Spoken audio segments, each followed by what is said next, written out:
শ্রীমদ্ ভগবদ্ গীতা নবম অধ্যায়।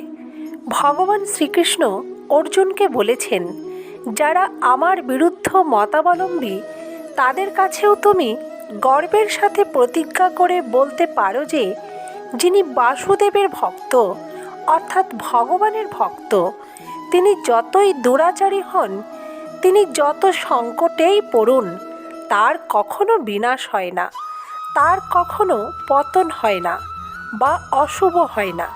তিনি কৃতার্থ হয়ে যান। ভগবান নিজে ভক্তের অধীন থাকেন এবং ভগবানের হৃদয়ে ভক্তের পূর্ণ অধিকার থাকে। ভক্তের মান রাখার জন্য ভগবান নিজের মান বিসর্জন করতেও দ্বিধা করেন না।